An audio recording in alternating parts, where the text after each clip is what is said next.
One thing that I feel like is objectively true is that when you have a president get sworn in and immediately is standing on business and signing a whole bunch of executive orders and just not letting a single day go by without making change, I think that's a pretty iconic moment in history. I mean, if could we pull up that clip of him signing those executive orders just back to back?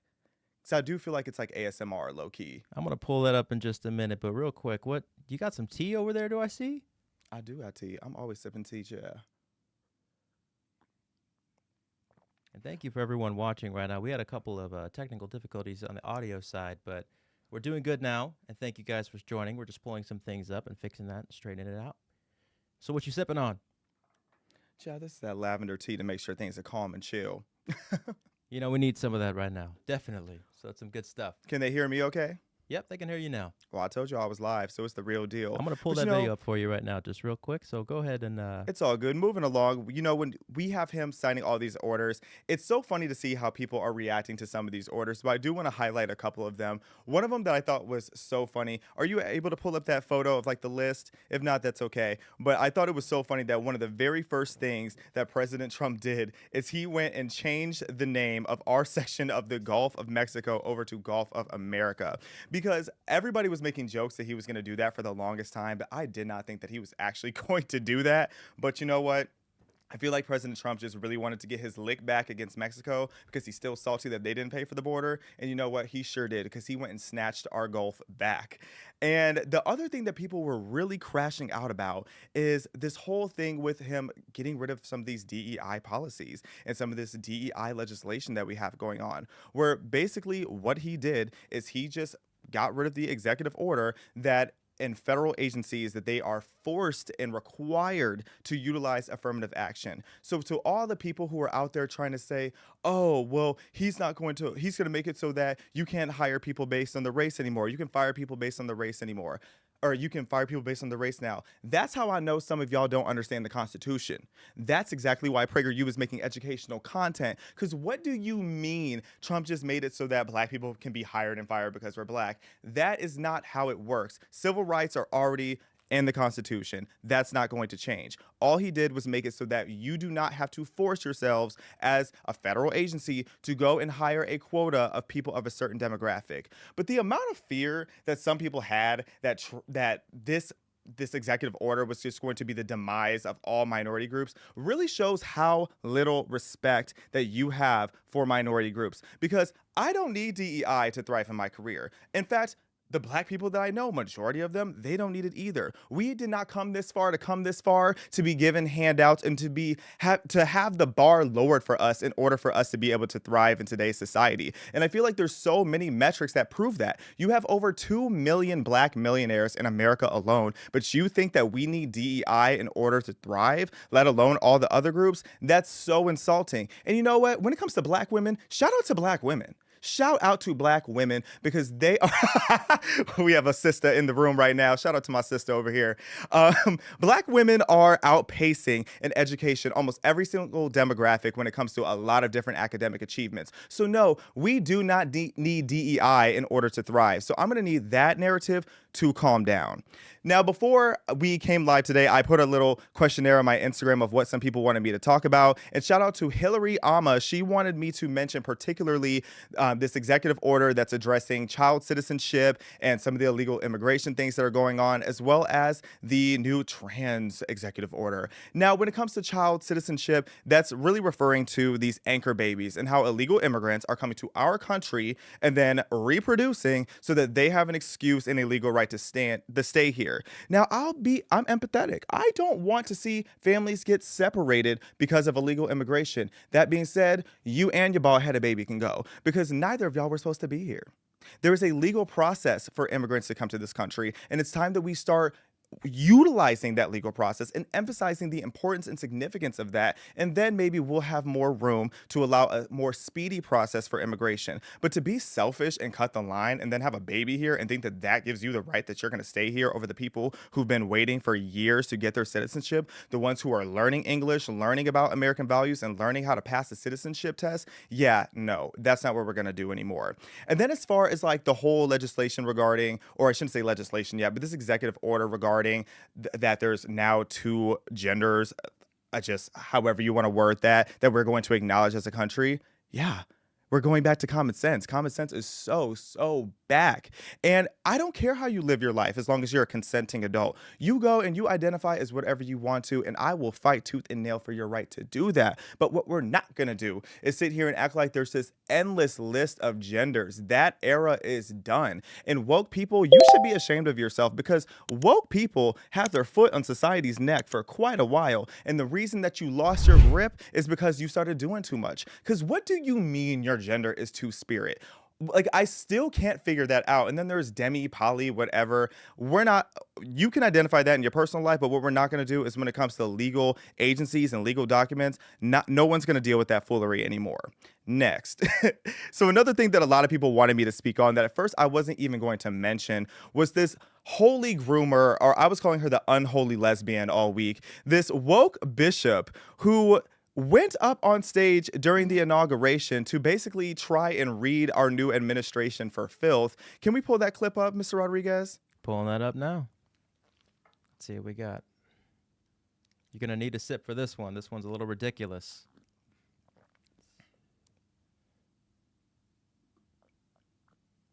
In the name of our God, I ask you to have mercy upon the people in our country who are scared now.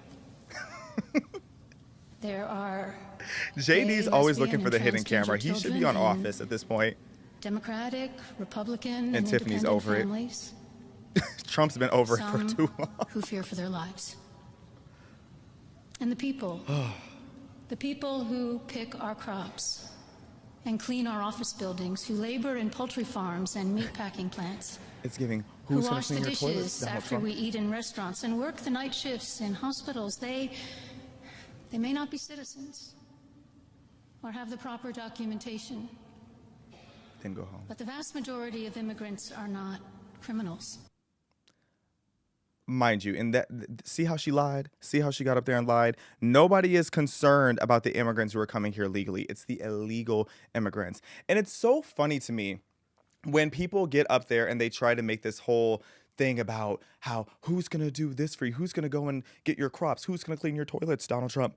You're basically saying that you just want slightly paid slave labor. Like, that's pretty much what you're calling for. Because why is it that you are so focused on having this cheap labor? And these are the same people who go and they talk about how we need to raise minimum wage. Well, part of the competition in that is you are competing with illegal immigrants who will come here and do a lot of work. They're very hardworking people. I'll give them that because it takes a lot of hard work to get here, but they're putting their hard work in the wrong place. But these people come and do an insane amount of hard work for barely any pay.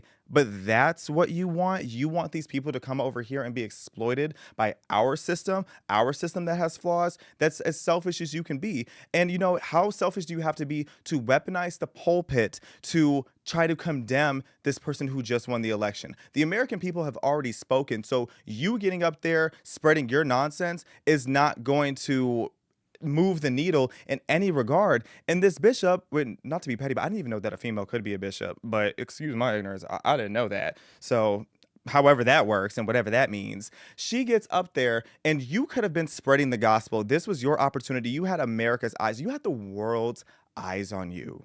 And instead of taking that moment to truly preach the word of God, you decided to preach your own woke Bible. And for that, you are a very selfish individual. That's exactly why The View platformed her. The View is always going to platform somebody that is out for their own benefit and trying to pretend like it's for other people. That's a show that I'm surprised has not been canceled yet and has not been taken off of air. But all these people, they're so wildly problematic. And I have not seen this be confirmed yet, but shout out to this investigative journalist named Paul Sperry. He actually put this breaking news out there. And again, I have not fully confirmed this, but I thought it was interesting that he said the woke bishop who at yesterday's prayer service tried to shame President Trump into not deporting illegal aliens runs a sanctuary ministry at the DC National Cathedral that hides our immigrant brothers and sisters who risk detention and deportation from ICE. So this woman is literally a whole criminal running a nefarious organization. I want to know, who even let you on stage, girl? This girl does not belong in front of the American people. She belongs in a cold prison cell right next to P. Diddy. Now, regarding the rest of the festivities of what I'm calling Trumpchella, this inauguration weekend, it was a truly beautiful weekend, as cold as it possibly could be, but it was an amazing weekend, and it just shows how patriotism is coming back. There were over 5,000 service members who were involved in just all the different things going on in Washington, D.C.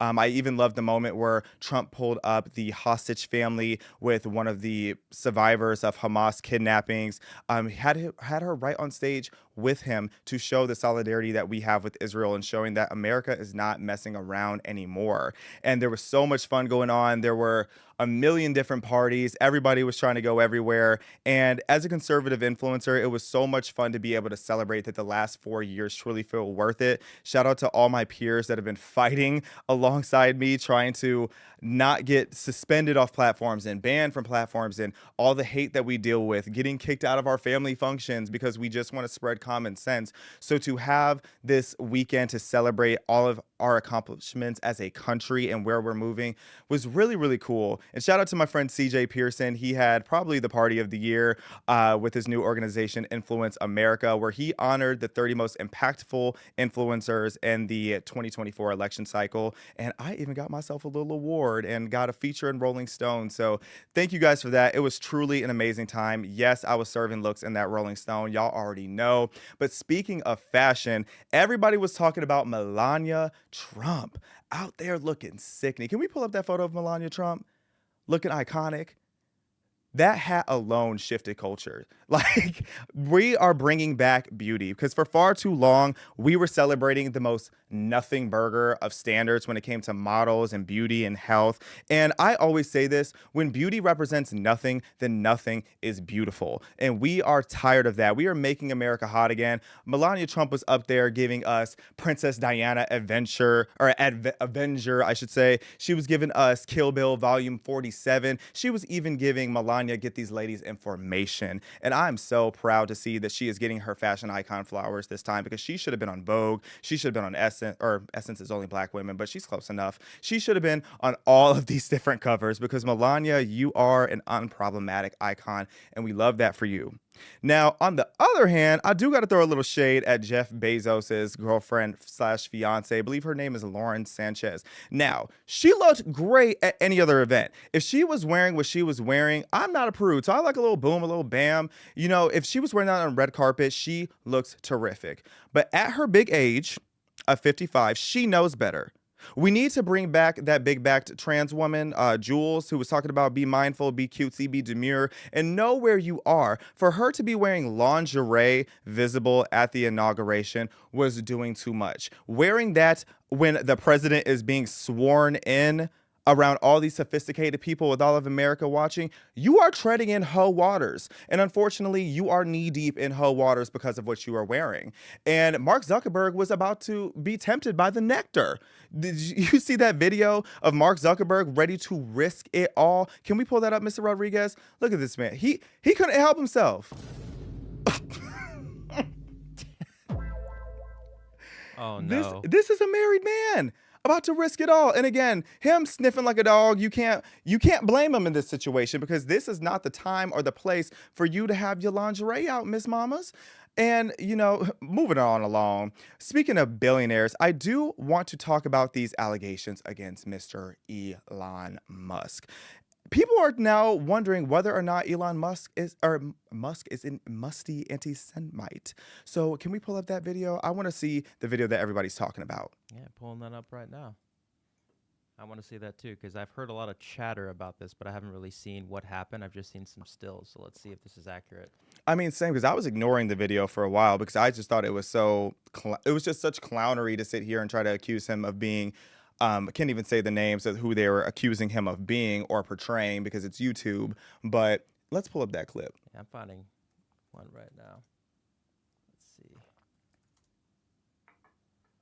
When did this happen? Was this at the inauguration? Yes, this was also at the inauguration. So as we're getting that pulled up, you know, pretty much what happened was Elon Musk was getting all excited, and we know Elon Musk is a little autistic, and we Oh, know that's that this what it man is. gets really excited in certain situations. And basically, he was doing this gesture, and I'm not going to do the full thing because what y'all are not going to do is try to clip me and make a gif of me doing some crazy wild mess. He was putting his hand on his heart, and then he was sticking his hand straight out to the crowd. And now people were trying to say that he was giving NAZI vibes because of what he was doing. Now, if we're going to look at this situation with some nuance, calling Elon Musk an anti-Semite is crazy. He is not a Musty anti-Semite. This man has gone to Israel multiple times. He has been an ally for Israel for a while, with Israel's right to exist. And he even wears one of these dog tags for people who stand with Israel. Oh yes, I don't play about the Jews. Shout out to the Jews. Shout out to the Jewish American princesses especially. So Elon Musk getting these allegations is crazy to me. Oh, here we go. So I really hate that people are trying to misconstrue what this is. But however, if we're taking a step back, Elon Musk, now you knew better. Now you know you're doing too much because the gesture itself is weird and unnatural. But Elon Musk, respectfully, is also weird and unnatural. So I don't know why he did this gesture. To me, I view him as like I kind of view him like Stewie Griffin, no shade. He's kind of like a little kid to me that also happens to be this wild genius. So I give him some grace that he did not have bad intentions when doing this, but I do hope that he learned something from this and that he needs to, reel it in with his excitement a little bit if he's going to be out there looking a little crazy. The other things that were going on over at the inauguration, a lot of people were wondering, was there a little bit of sabotage afoot? Because the logistics were crazy. Like, I was honored to be there during the weekend and watching all this history happening, but it was crazy cold, like 10, 15 degrees, and some of the lines were like hours long. But what really threw me was that it took until the last minute to move the inauguration to inside. Because first of all, I spoke, and this is hearsay, I'll give you that disclosure, this is hearsay, but I was told, third party from a New York police commissioner, that there was an intentional effort from Washington PD to make it as difficult as possible for conservatives to navigate the spaces of DC because it was almost impossible to go anywhere, where you would get stuck. Like, there was a point where I was stuck for an entire hour because every street around me, no exaggeration, was closed down and you couldn't get anywhere. And then moving the inauguration to inside so last minute, I feel like that decision should have been made a long time ago. A lot of people were saying it's because it's cold outside, but in my humble opinion, I think it had more to do with the amount of active threats that there were going on. I had been hearing about threats for about a month leading up to the inauguration, to the point that I was nervous about whether or not I was actually even going to go. So to wait until the last minute, I don't know if that was a strategic decision, but they did end up ultimately moving the inauguration to inside, which I think was better for the greater good of things because, one, people didn't have to be as cold, and two, it eliminated eliminated some of the threat that Trump was going to have and that the entire family was going to have if they were to have been outside. And I want to give a shout out, though, with all the little flubs that happened. I do want to give a shout out to the team that put together the inauguration, because to put together that big of a production in just a couple days, and mind you, this was a day after there was just a hockey game inside of the Capital One Arena. They did an excellent job of handling that, and even got Carrie Underwood to be there. And I almost felt bad for her when there was the whole sound issue going off, which again, I feel like was sabotage, but you can't play with Miss Carrie Underwood. Her a cappella rendition of America the Beautiful was so iconic, and her singing it a cappella with live raw vocals, I thought was just such an incredible moment. It gave me chills to watch her, and that little moment where she was like, I can just sing it, because she is confident. Her mic is on. She's not like these modern artists, no shade to a lot of these artists that cannot hit a single note live, who have literal AI controlling their entire music. Carrie Underwood is really that girl and has been that girl for a very, very long time. And that being said, there were some people who were throwing shade at her. So with all the crazy people that are out here, I had to have a segment on this show where we highlight the goofy of the day. And the inaugural goofy of the day is Ariana Grande. Let me sip my tea, child. So, after Carrie Underwood just had this beautiful rendition of the America the Beautiful song live and a cappella, there were some shady comments being made. Can we pull up that screenshot of what was said on Instagram?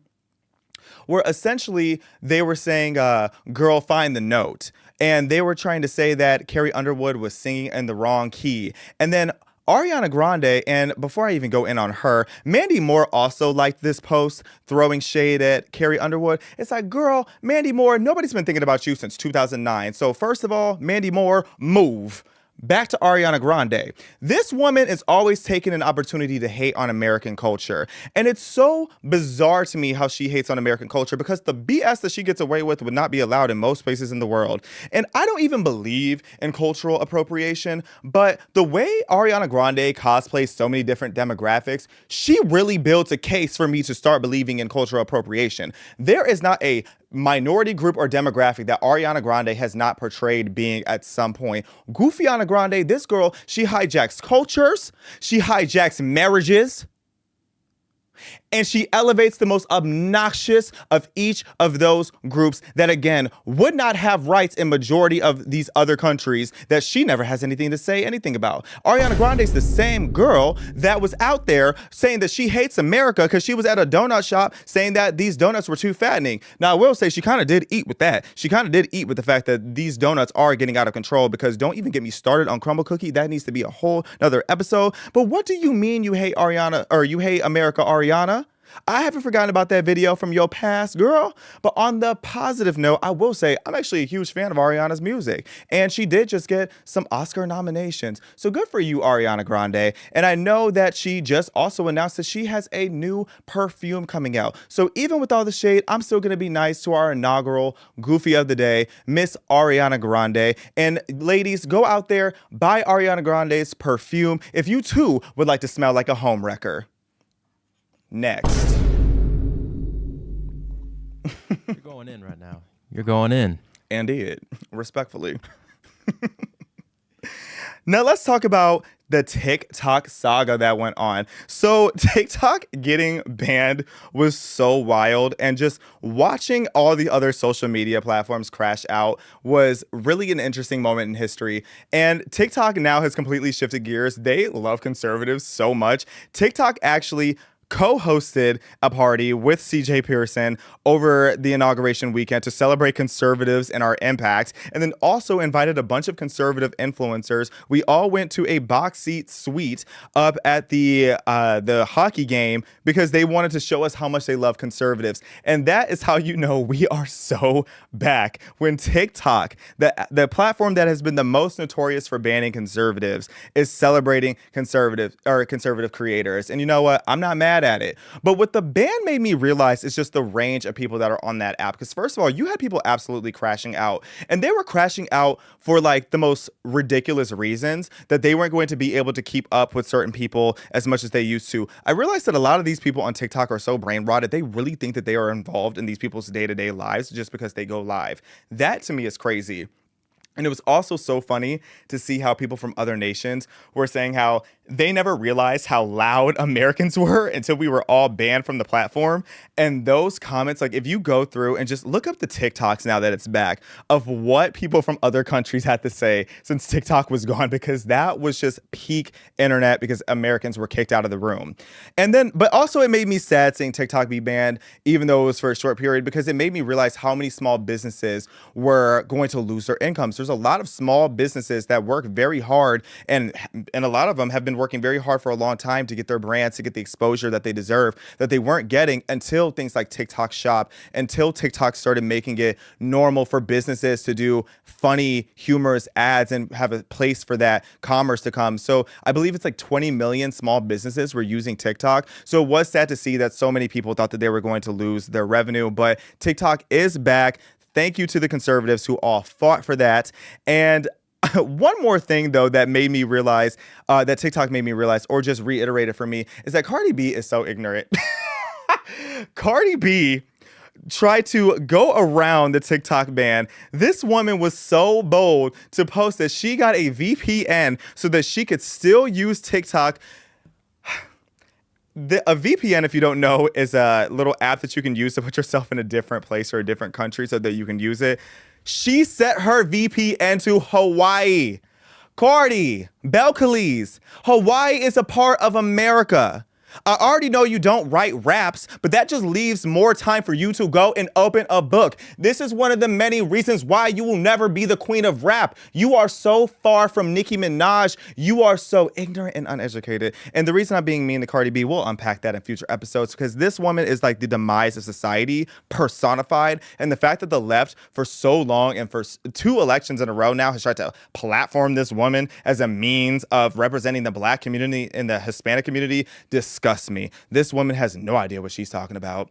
And then when it comes to the ban itself, because a lot of people did want my take on it, I didn't think that TikTok should be banned. I fully agree that TikTok deserves to have a place here in America. What a lot of people don't realize is that TikTok has invested more than $2 billion with Oracle to isolate and protect Americans' data. That's the kind of misinformation, or the kind of information that nobody really talks about, but I think it's crucial if we're going to have an educated conversation about whether or not TikTok was this huge privacy breach. And personally, I feel like anything that China wants from us at this point, we already have given them.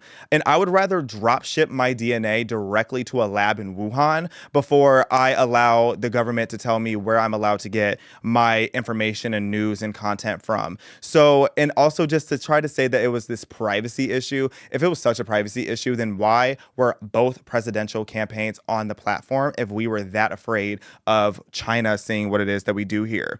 An argument that I would have, at least respected more, other than the lie about privacy, is that it had to do with just the algorithm and the fact that it brain rots society, because we have seen some of the most, the only way I can describe this is crack-headed out people I've ever seen in my life get massive platforms over on TikTok. Like, can we pull up this Hamas supporter? Because I still have not gotten over this. Oh, no. Miss Whores for Palestine.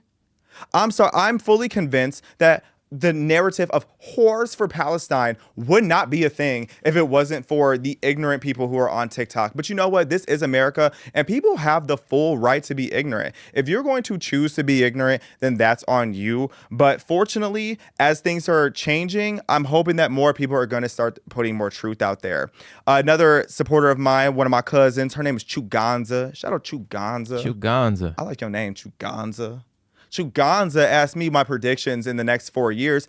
Some of my predictions are that culture is going to restore itself. I feel like now that we're allowed to have more open, real conversations without so much of a fear of censorship, since that's going to be something that we're fighting against now, I think things are going to be higher quality. I also think now that we're pushing DEI out the door, you're going to see things be more efficient, higher quality, because the best of the best when it comes to any minority group, they're going to be in the same position that they already are, if they earned it and if they deserve it. And I fully believe it doesn't matter what your skin color is. It doesn't matter who you're sleeping with. And for most roles, it doesn't even matter if you can walk. You can still go and be the most successful person in your field. And I do think that that is how our culture is going to shift and elevate now that we are in this new era. Now, shifting gears. Let me know in the comments, have you guys been following this whole saga with Blake Lively and Justin Baldoni? Because they just put out this new film. It did really well. It's a huge blockbuster film called It Ends With Us. Now, what I knew about It Ends With Us, shout out to my baby cousin, Nina. She is a huge fan of this novel and has been wanting it to be adapted to a film for so long, and it finally did. And when this film came out, everybody was super excited for it. Blake Lively is in it. I always loved her. I always thought she was so classy. I don't know a lot about her personally, but I always thought she was just cool. I mostly knew her for her Met Gala. Like, she always does something huge in the Met Gala. That was the main thing I knew about her. But as the film got closer and closer to releasing, all these rumors started swirling that her and her co-star, who is also, I believe, the director and the owner of one of the major production companies on this film, started to have all this different tension. And it really came to a head when you saw at the premiere, Justin Baldoni, who again was one of the leading, most impactful people in this whole film, arguably the most important person in putting this film together, while Blake Lively was out enjoying the premiere and watching the premiere with all of her colleagues and fans and friends. Justin and his family and friends it looked like they were locked up in some basement somewhere. It looked like they had a little potluck in the corner of a studio while Blake was everywhere else. And I thought, that's weird. That's suspicious. But not long after that, we all learned that Blake Lively was accusing Justin of some really serious allegations when it comes to sexual harassment. And she said that he was making it such a toxic environment that the people who wanted to speak up were so afraid that they didn't even come forward. And she even put out a 80-page legal complaint and then sued him for what she was saying that he did to her. And again, I thought Blake was a pretty credible person. I never really knew much about her. She even then started doing defense before he could even do defense, where she spread this narrative that he was this well-financed retaliation plan, that he was going to do damage control against her before the movie had even premiered. And I started looking into it more, and she was saying that he was kissing on her and caressing her and doing all these different really, really wild things that ended up having everybody mad at Justin Baldoni, where he was getting dropped from his agency, his podcast partner left him, like all these different things were happening. And I just kept saying, wait, because I'm a firm believer that everything in the dark comes to the light, and it sure did, because Jason is now countersuing Blake Lively and amongst others because he is proving that he has the receipts. Because if you recall just a second ago, I was saying how Blake Lively was accusing him of kissing and caressing all over her. That was during the filming, and it was during filming basically B-roll where there wasn't really sound or anything recording. But what she didn't know is that there was a microphone on, so Jason came forward with the receipts. Mr. Rodriguez, go ahead and pull up them receipts. You got it. Please and thank you. We're talking that little video you got of them, right?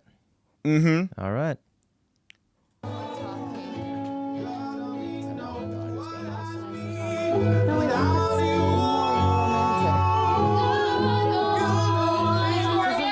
have no issue talking most of the time.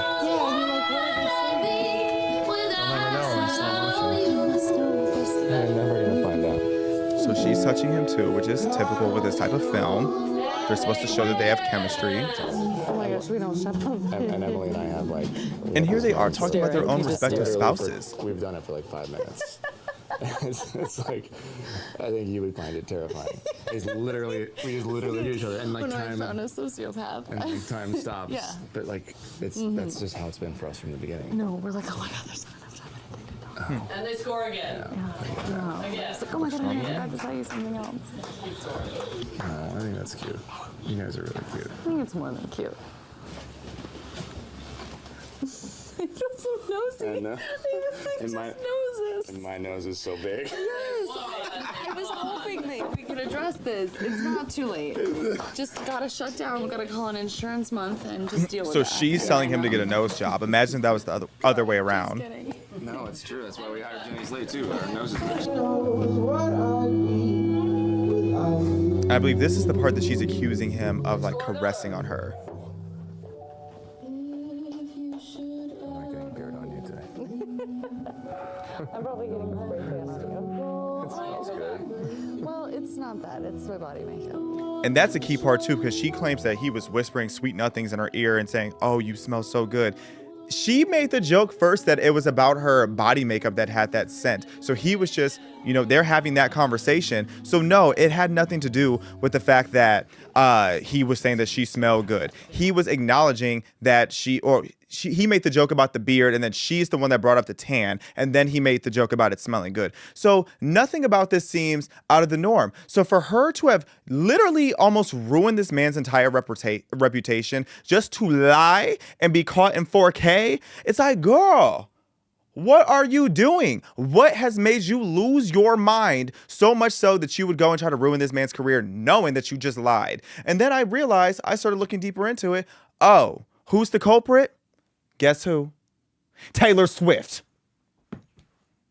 Taylor Swift. So, some backstory on what happened there is Justin was invited over by Blake Lively, and this is now all coming out as Justin is putting some of his legal documents out, that there was a scene in the It Ends With Us movie that Blake actually wanted to rework, which is not far-fetched. She's a writer. So she sent it over, invited him to the penthouse. He goes there, and they're discussing it. And then pops out Ryan Reynolds, another blockbuster, very influential character. So he comes forward and starts emphasizing just how important it is for Justin to highly consider what Blake wants to put into this film. So he's just like, okay, he's hearing her out. And then guess who pops up? Taylor Swift.